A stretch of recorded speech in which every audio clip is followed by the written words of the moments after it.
हाँ, तो हम लोग वो वाला लाइन जो था वो देख चुके थे। थ्योरीज़ क्या क्या था? थ्योरी ऑफ स्पेशल क्रिएशन था, उसके बाद फिर थ्योरी ऑफ पैंसपर्मिया था, ठीक है, जिसमें लाइफ स्पोर से आया था। उसके बाद थ्योरी ऑफ स्पॉन्टेनियस जनरेशन था, जिसको एबायोजेनेसिस कहते थे, जिसमें हम लोग देखे कि life came from dead and रॉटन mud और स्ट्रॉ से, ठीक। हालांकि इसको ये सब चीज़ को डिस्कार्ड कर दिया गया था, ठीक है। चलो अगला क्या है? Theory of biogenesis. Theory of biogenesis जो कि कौन दिए थे? लुइस पास्चर दिए थे। ये लुइस पास्चर वही थे बाबू जो कि पास्चराइजेशन का दिए थे। अरे वो कि मिल्क जो है उसको गर्म कर दो बहुत ज़्यादा, फिर इसको ठंडा कर दो तो आप इसको 3-4 दिन तक आप रख सकते हो, उसको पास्चराइज मिल्क कहते हैं, वही, ठीक है। तो ये लुइस पास्चर ही थ्योरी दिए थे स्पॉन्टेनियस जनरेशन का, मतलब खुद ही थ्योरी दिया, खुद ही फिर उसको डिस्कार्ड कर दिया। समझे बात को?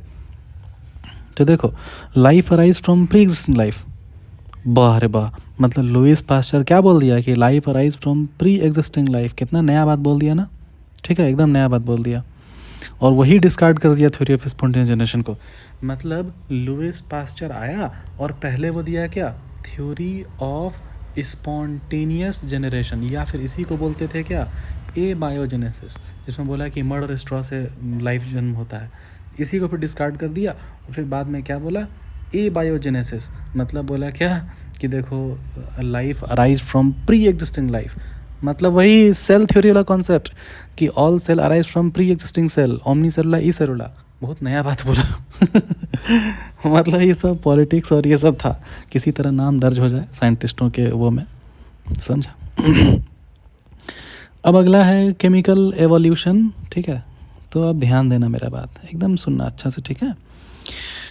देखो एक रशियन साइंटिस्ट था, ठीक है, ओपेरिन था रशियन साइंटिस्ट, और हेल्डन था इंग्लैंड का साइंटिस्ट, ठीक। तो केमिकल एवोल्यूशन में कहता है जो कि दिया गया था ओपेरिन और हेल्डन के द्वारा। ये जो ओपेरिन और हेल्डन था ये क्या कहता है? ये कहता है कि इनऑर्गेनिक सब्सटेंस था कुछ, अरे हाँ, और था वो तो पहाड़ पत्थर हर जगह तो इनऑर्गेनिक सब्सटेंस था। अब उससे बना होगा कुछ स्मॉलर ऑर्गेनिक मॉलिक्यूल, हाँ बना होगा स्मॉल ऑर्गेनिक मॉलिक्यूल, ठीक। अब उससे फिर कुछ कॉम्प्लेक्स वाला ऑर्गेनिक मॉलिक्यूल बना, हाँ बना होगा, और उसके बाद फिर जाकर के पूरा पूरा सेल बना होगा, जिसको बोल दिया क्या कि लाइफ अपीयर हो चुका, ठीक है। तो ये एक तरह का फ्लो चार्ट हो गया। अब देखो कुछ क्वेश्चंस है जहाँ से क्वेश्चन आया हुआ है कि पहला जो लाइफ आया वो pre existing non living organic molecule से आया, ठीक है। तो उसका नाम क्या था? उसका नाम था आरएनए, प्रोटीन, पॉलीसैकेराइड, ठीक है। क्वेश्चन आता है पॉलीसैकेराइड का मतलब होता है कार्बोहाइड्रेट।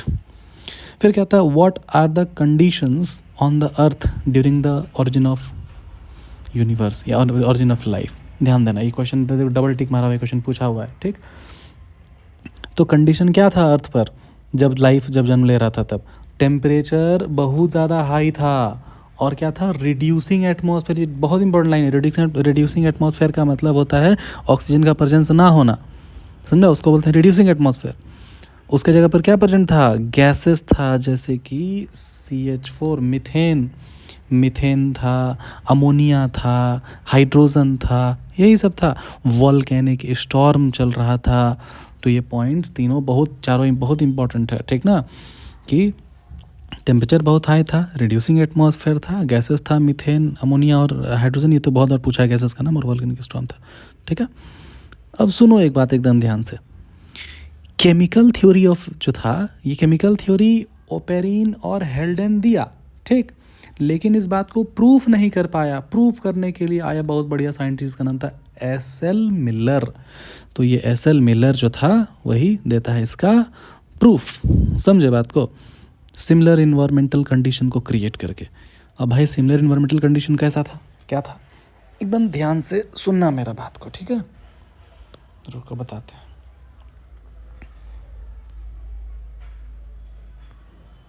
एनसीईआरटी तेरे पास होगा नहीं, निकालेगा नहीं तो, है तो निकालो। क्लास 12 गूगल जी नहीं।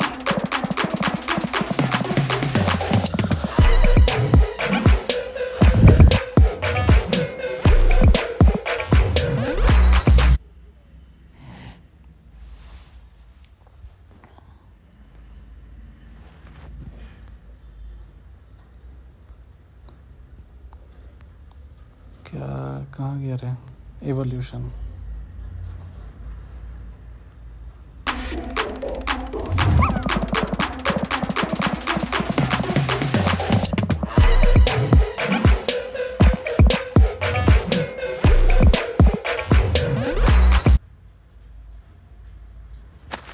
आओ देखो ये है वो एक्सपेरिमेंट, ये बहुत बोर्ड्स में आता है बनाने के लिए, समझा? इसको ध्यान रखना है थोड़ा सा। कैसे होगा?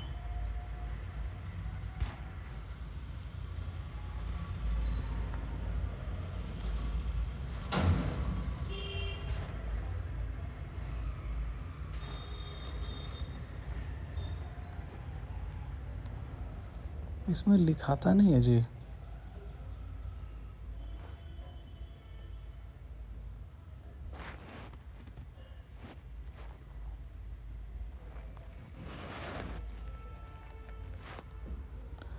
अच्छा ऐसे हाईलाइट होता है, रुक जाओ, ठीक है चलो देखो ध्यान से। ये जो है पूरा पूरा सेटअप हम तेरे को बताते हैं, सुनने दम ध्यान से। एटमॉस्फेयर में जिस तरह का कंडीशन था, किस तरह का कंडीशन था? रिड्यूसिंग एटमॉस्फेयर था, ऑक्सीजन नहीं था, बहुत ज़्यादा टेम्परेचर हाई था। तो ध्यान देना, ठीक है, एकदम ध्यान सुनना मेरा बात। जैसा कंडीशन था इन्वायरमेंटल कंडीशन एक्चुअल में, वैसा ही इन्वायरमेंटल कंडीशन को क्रिएट किया गया। कैसे क्रिएट किया? आर्टिफिशियली क्रिएट किया। और आर्टिफिशियली क्रिएट करने के बाद वो कुछ कुछ कंक्लूज़न निकाला। अब वो जो है ना, जो आर्टिफिशियल सेटअप जो क्रिएट किया, उसी को बोलता है स्पार्क डिस्चार्ज एक्सपेरिमेंट। ठीक है, क्या बोलता है? स्पार्क डिस्चार्ज एक्सपेरिमेंट, ठीक, या फिर मिलर एक्सपेरिमेंट, जो कि बना हुआ है तेरे सामने। ठीक, इसमें क्या करेगा ना, इलेक्ट्रोड लगाता है। ठीक है, देखो यहाँ पर इलेक्ट्रोड है लगा हुआ, कहाँ गया रे, छोड़ो, देखो इलेक्ट्रोड लगा हुआ है ना। अब ये जो इलेक्ट्रोड है ये बहुत ज़्यादा हाई, मतलब वोल्टेज, हाई वोल्टेज इलेक्ट्रोड है। ठीक, तो इलेक्ट्रोड जब दो को सटेगा तो स्पार्क डिस्चार्ज होगा। देखो स्पार्क डिस्चार्ज है। अब यहाँ जो स्पार्क डिस्चार्ज हुआ, इस कारण से 800 डिग्री सेंटीग्रेड, मतलब सेल्सियस, 800 डिग्री सेल्सियस का टेम्परेचर जनरेट होता है। ये क्वेश्चन पूछा हुआ है, ठीक है, यहीं पर कहीं पर लिखा हुआ भी होगा, अंतर को अगर दिखा देते हैं। देखो देखो देखो देखो, यहाँ पर हमें मिला,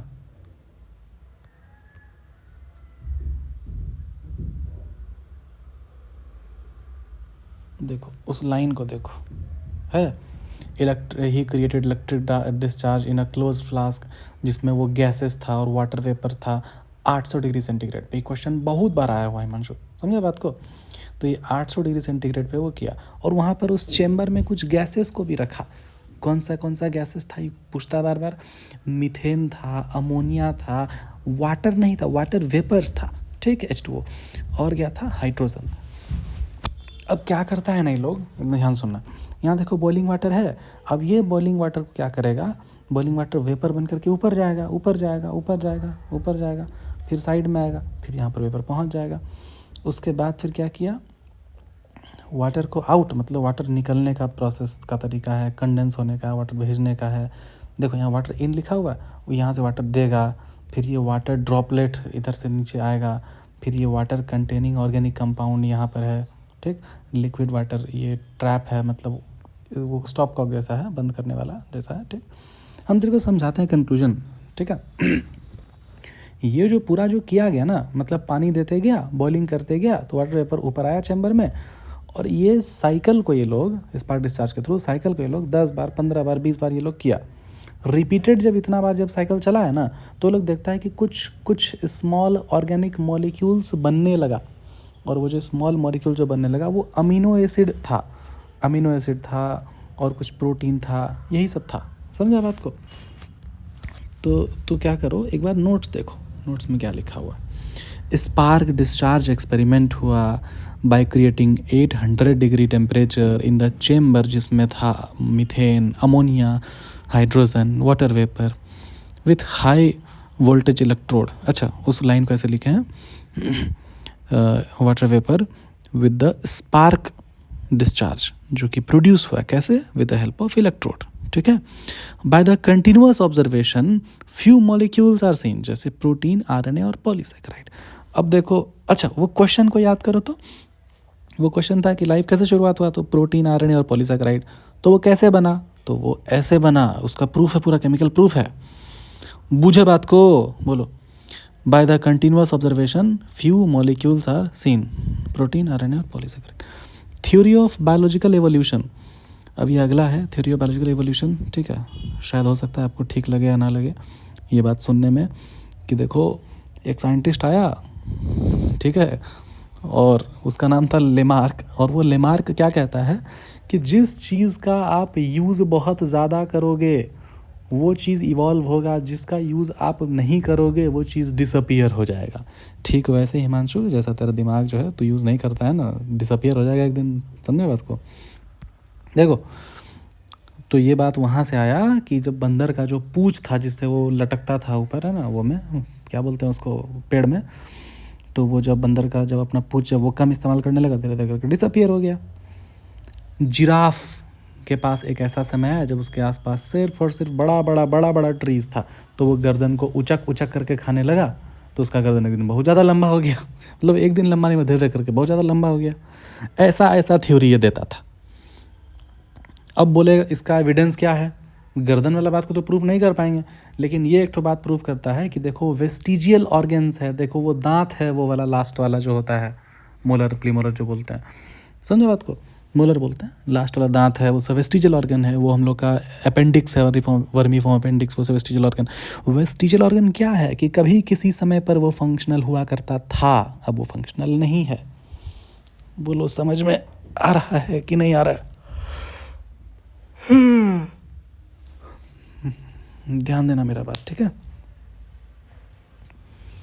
फिर कहता है कि देखो थ्योरी ऑफ लेमार्क, देखो लिखा हो बात पॉइंट में, use and disuse of, use and misuse मत बोल देना, यूज एंड डिसयूज है। थ्योरी ऑफ लेमार्क, लेमार्ड लिखा हुआ, उसको काटो तो पेंसिल से, लेमार्क करो, LAMARKE, लेमार्क फ्रेंच नेचुरलिस्ट था। जिराफ, जिराफ का स्पेलिंग गलत लिखिए, देखो जिराफ का जो नेक था थोड़ा मैनेज करो, जिराफ का जो नेक था वो इलोंगेट हो गया, giraffe neck is elongated, elongated, elongated करो।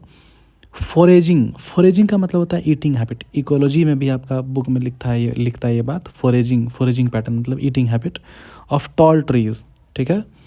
दे पास ऑन ट्रेड्स, अच्छा हम लिख देते हैं इस बात को, ठीक है, रुक जाओ एक मिनट, थ्योरी ऑफ लेमार्क वाला, रुक जाओ एक मिनट, लिख देते हैं, रुको।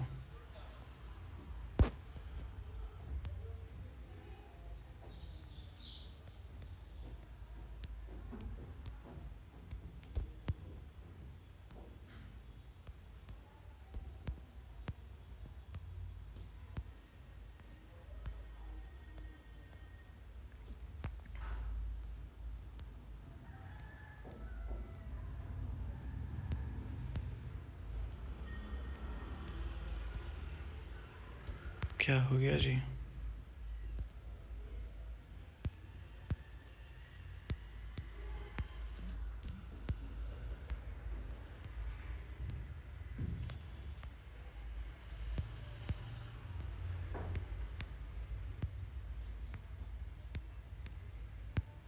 देखो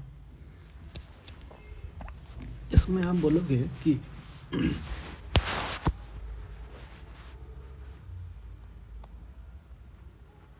giraffe neck get elongated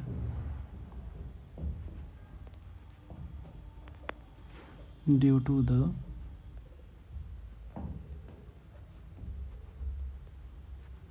foraging या फिर ईटिंग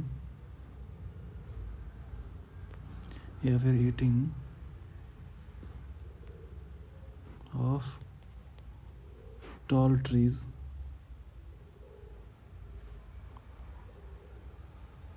दे एंड, रुको, and they passed this pass this trait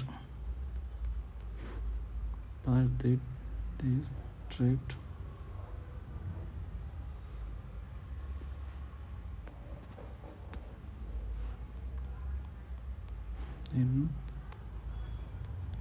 their generations over the time। चलो ध्यान दो, ये लिख दिए भाई कि जिराफ का जो, तो लिखते जा साथ में, ये स्क्रीनशॉट ले, कि जो जिराफ का जो नेक है वो इलोंगेट हो गया ड्यू टू द फॉरेजिंग, मतलब eating of tall trees, and they get past this trait, मतलब जो लंबा गर्दन वाला जो ट्रेट है उसको पास किया कहाँ, in their generations over the time, धीरे धीरे, ठीक है। अब इसका एविडेंस क्या था, ये जो यूज़ एंड डिसयूज़ वाला चीज़ था, इसका एविडेंस क्या था, तो इसका एविडेंस था भाई कि वेस्टिजियल ऑर्गन का मौजूद होना, ठीक है। चलो, लेकिन ये जो, हाँ तू जो सोच रहा है वो ठीक सोच रहा है, हमको क्वेश्चन बताते रहा, तुझे सोच रहा है वो ठीक सोच रहा है कि भाई जिराफ का गर्दन लंबा कैसे हो जाएगा, पूरा जनरेशन का लंबा कैसे हो जाएगा जब वो अगर खाने लग जाएगा टॉल ट्रीज, तो है ना। देखो समझो, इसी को कॉन्ट्राडिक्ट करता है एक थ्योरी, वो थ्योरी कौन सा था, थ्योरी ऑफ जर्म प्लाज्म। ये जो थ्योरी ऑफ जर्म प्लाज्म था, ये क्या कहता है समझना अच्छा से, ये कहता है जर्म प्लाज्म का मतलब हुआ सिर्फ रिप्रोडक्टिव सेल्स का हम बातें करेंगे, इसका बात करेंगे रिप्रोडक्टिव सेल का। तो पॉइंट ये है कि जो स्पर्म है या फिर जो एग है, उसमें जो कैरेक्टर्स मौजूद होगा, सिर्फ वही वाला कैरेक्टर्स आगे जनरेशन में पास ऑन होगा। तो भाई गर्दन लंबा कैसे, मतलब गर्दन उचक के खाने से तो सोमैटिक सेल में बदलाव आया ना, कि उसका स्पर्म में बदलाव आ गया, उसका स्पर्म का क्रोमोसोम और डीएनए बदल गया, नहीं ना बदला। तो वही कहता है, देखो लाइन देखो, थ्योरी ऑफ ग्रीन प्लाज्म लिखा हुआ है, इसको काटो पेंसिल से, लिखो germ plasm. Theory of germ plasm contradict the theory of Lamarck because only the reproductive cell passes their properties to the next generation. बुझाया कि नहीं बुझाया, बताओ, इतना क्लियर है अच्छा से, 100%। ठीक है बाबू, क्लियर है तो अच्छा बात है।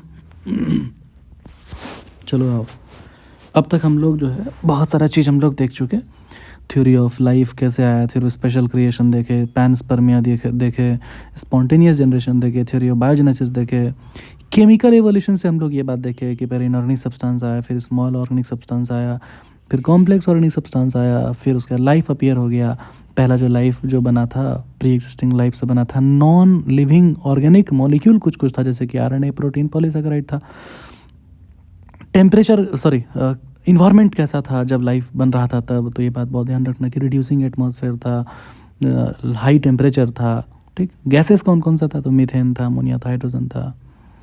एस.एल. मिलर ये साइंटिस्ट थे जो कि किए थे उसको केमिकल वाला, मतलब जो एक्सपेरिमेंट था, केमिकल वाला जो एवोल्यूशन था वो दिए थे कौन, ये ऑपेरिनर हेल्डेन दिया था, लेकिन उसको प्रूफ कौन किया, by the experiment, SL. Miller किया। मिलर एक्सपेरिमेंट में ध्यान रखना कि क्लोज चैम्बर में 800 डिग्री सेंटीग्रेड का टेम्परेचर को मेंटेन किया गया बाय द स्पार्क, ठीक है, बाय द स्पार्क डिस्चार्ज, जो कि क्रिएट किया गया कैसे, हाई वोल्टेज इलेक्ट्रोड से, ठीक है। चलो वेरी गुड, यहाँ तक हो गया तेरा, बायोलॉजिकल इवोल्यूशन भी समझा दिए पूरा, ठीक है। थ्योरी ऑफ नेचुरल सिलेक्शन, अच्छा अब यहाँ से हम लोग शुरू करते हैं। थ्योरी ऑफ नेचुरल सिलेक्शन क्या होता है, एकदम ध्यान से मेरा बात जो है सुनना, ठीक है।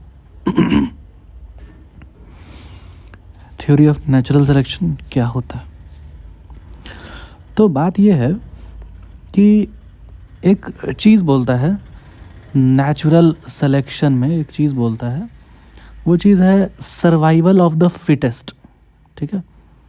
क्या होता है ये survival of the fittest, survival of the fittest का मतलब होता है रिप्रोडक्टिव फिटनेस, ठीक है। अब ये क्या है रिप्रोडक्टिव फिटनेस, तो रिप्रोडक्टिव फिटनेस का मतलब होता है क्या, ध्यान देना, ठीक है, एकदम ध्यान देना। पहले के ज़माने में क्या था ना कि कोई भी अगर ऑर्गेनिज्म है उसका जितना ज़्यादा बच्चा है, ठीक है, उतना ज़्यादा चांसेस है उसका सर्वाइवल का। ये क्या लॉजिक हुआ? देखो वो बात अलग है कि शेर का वारिस होता है और कुत्ता का पिल्ला होता है। मतलब जो है 5-6 गो 12 गो कुत्ता का पिल्ला है, एगो नाली में गिर गया, एगो ट्रक के नीचे आ गया, एगो कोई झोला में भर के लेके चल गया, तो इसलिए वो सबका सर्वाइवल का चांसेस कम है। लेकिन शेर देखो अकेला एक बच्चा उसका होगा, उसका सर्वाइवल का चांस ज़्यादा है। ये सब लॉजिक नहीं, ऐसे नहीं बोलो, समझा? सुनो, ध्यान सुनो मेरा बात। लॉजिक ये था कि जितना ज़्यादा लिविंग ऑर्गेनिज्म प्रोड्यूस करेगा, जितना ज़्यादा लिविंग प्रोड्यूस करेगा, उतना ज़्यादा चांसेस सर्वाइवल का। कैसे? तो पता है कि बहुत ज़्यादा अगर मजबूत नहीं है कोई लिविंग ऑर्गेनिज्म, जैसे शेर प्रोटेक्ट कर लेगा, मजबूत है वो, लेकिन छोटा जो कुत्ता है उसको बहुत ज़्यादा लिविंग ऑर्गेनिज्म को प्रोड्यूस करना ही पड़ेगा। क्यों? Due to the certain reason जो आपको बताया, कोई ट्रक के नीचे आ गया, कोई नाली में गिर गया, कोई झोला में भर के लेके चल गया, कोई बड़ा जानवर उसको खा गया। तो इसलिए अगर ज़्यादा ऑर्गेनिज्म अगर रहेगा तो एक ना एक तो बचेगा ही, 2-4 तो बचेगा ही। तो ये पॉइंट था। Survival of the fittest, reproductive fitness, organism that leave more progeny, देखो लिखा हुआ है नोट्स में। बोलो क्लियर है? तो ये क्वेश्चन आता है कि नेचुरल सिलेक्शन में जो सर्वाइवल ऑफ द फिटेस्ट है, फिटेस्ट का मतलब क्या है? तो फिटेस्ट का मतलब है रिप्रोडक्टिव फिटनेस, जिसका मतलब क्या है कि ऑर्गेनिज्म जो सबसे ज़्यादा प्रोजनी छोड़ करके जाएगा। ठीक, चलो यहाँ तक बात जो है वो क्लियर हो गया है। तू समझ रहा है ना अच्छा से जो हम बता रहे हैं कि नहीं समझ रहा? चलो ठीक है, समझ रहा तो बढ़िया बात है। हाँ, अब है नेचुरल सिलेक्शन। चलो देखो नेचुरल सिलेक्शन को। तो नेचुरल सिलेक्शन में कहता है, नेचुरल सिलेक्शन में कहता है रिप्रोडक्टिव फिटनेस, मतलब कॉमन, देखो नोट्स में देखो, reproductive fitness that is selected by the nature for the survival and leave more number of progeny by the natural selection. ठीक है, ये बात अभी आपको समझा भी चुके हैं। डार्विन, देखो बहुत बड़ा नाम था डार्विन का। डार्विन इस बात को कंक्लूड करते हैं, डार्विन कंक्लूडेड कि existing life formed shared similarity नहीं होगा, similarity, existing life form shared similarity up to varying degree. मतलब जो अभी जो लाइफ फॉर्म जो एग्जिस्ट कर रहा है वो तो आपस में सिमिलैरिटी शो करता ही है up to a varying degree, मतलब थोड़ा मोड़ा, ठीक है, थोड़ा मोड़ा डिफरेंस के साथ। यहाँ तक ही नहीं बल्कि जो लाइफ पहले एग्जिस्ट करता था, ठीक है, जो एक्सटिंक्ट हो चुका, जो पहले एग्जिस्ट करता था, उसमें भी अभी वाला ऑर्गेनिज्म सिमिलैरिटी शो करता है थोड़ा बहुत। देखो ये बात लिखा हुआ, all existing life form share common, रुको सॉरी उधर कहाँ गया, एग्जिस्टिंग लाइफ फॉर्म, देखो डार्विन वाला, Darwin concluded existing life form shares similarity up to varying degree not only among themselves but also with life forms that existed million years ago. बोलो रे, बुझाया? ठीक है, कि अभी वाला जो लिविंग ऑर्गेनिज्म है वो सब में तो सिमिलैरिटी है ही, अभी वाला ही नहीं बल्कि जो एग्जिस्ट नहीं करा, जो विलुप्त हो गया, और जो अभी वाला है, इन दोनों में भी थोड़ा मोड़ा सिमिलैरिटी है। क्यों है ऐसा? ऐसा इसलिए है क्योंकि इसका वाला और इसका वाला बहुत लंबे समय में अगर पीछे अगर आप जाओगे, बहुत लंबे समय पीछे अगर जाओगे तो इन दोनों का एंसेस्टर मतलब पूर्वज सेम होता होगा। बुझाया बात? चलो ठीक है। अब देखो अगला लाइन क्या, all existing life forms share common ancestor. हाँ, जितना भी लाइफ फॉर्म एग्जिस्ट किया अब तक वो सभी कॉमन एंसेस्टर शो करते हैं, ठीक है, that were present at different period in the history of Earth, epoch, period, eras. सुन बताते हैं, एकदम ध्यान से सुना मेरा बात। आपके एनसीईआरटी में इस तरह का टेबल बना हुआ है अलग अलग, यहाँ पर अलग अलग ऐसा बना हुआ है, जुरासिक पीरियड हो गया, टेस्मानियन पीरियड हो गया, इस तरह का पीरियड बना हुआ है। बात ये है बाबू, हिमांशु ध्यान सुनना, बात ये है कि लाइफ फॉर्म जो भी आया, जो भी लाइफ फॉर्म आया उन सभी का एंसेस्टर कॉमन था और ये सब लोग एग्जिस्ट किया अपना अलग अलग एरा में, इपॉक में, पीरियड में। मतलब वो जो टाइम फ्रेम था ना, वो जो टाइम फ्रेम था उसी को नाम दिया, अलग अलग टाइम फ्रेम को नाम दिया। किसी को बोला पीरियड, जैसे जुरासिक पीरियड दिया, ठीक है। किसी को इपॉक दिया, EPOCH, इपॉक। किसी को एरा दिया, एरा। एरा शब्द का मतलब भी होता है समय, एक बड़ा समय, बड़ा समय फ्रेम, टाइम फ्रेम। बुझा रहा है जी? चलो ठीक है। चलो उसके बाद नोट्स देखो। डार्विन, ठीक है।